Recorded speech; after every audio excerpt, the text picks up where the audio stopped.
y a une artiste que je trouve beaucoup trop peu mise en avant en ce moment. Et si tu connais Taiki, il y a de très grandes chances que tu aimes son univers. Cette artiste s'appelle Océane.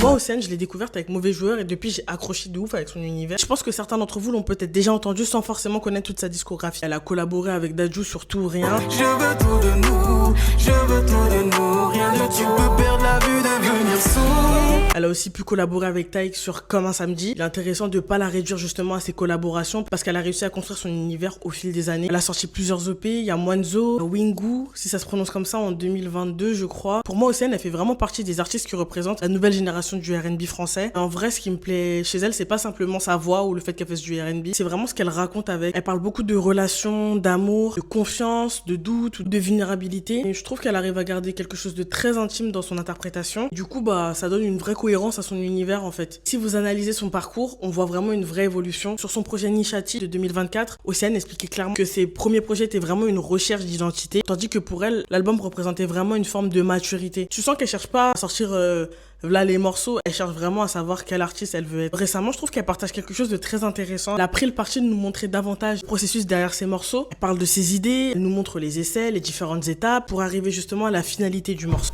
On connaît toute une vie, on croit connaître une vie grâce aux stories. On sent qu'elle réfléchit réellement à la construction de ce qu'elle veut donner. Personnellement, c'est le genre de contenu que j'aime voir chez un artiste. Il est beau comme ça, mais il est lent et il fait vraiment interlude et j'ai envie de le rendre son. De faire ça, je trouve que ça nous permet de comprendre réellement les choix artistiques d'un projet d'un artiste. Je pense qu'on devrait davantage s'intéresser à Océane parce que finalement, dans un paysage R&B où beaucoup d'artistes aujourd'hui mélangent beaucoup d'influences, je trouve qu'elle a quelque chose de très personnel dans sa manière de raconter le genre. Si vous connaissez pas Océane, allez écouter Mauvais Joueur, Last Time, Tout ou Rien. En tout cas, ça, c'est mes sons préférés. Essayez d'aller creuser un peu plus. Je vous jure que vous serez pas déçus. Prenez le temps aussi de regarder ce qu'elle est en train de nous montrer parce que pour moi, Océane aujourd'hui, c'est vraiment une révélation du R&B en France et j'ai vraiment envie de voir jusqu'à où elle va aller.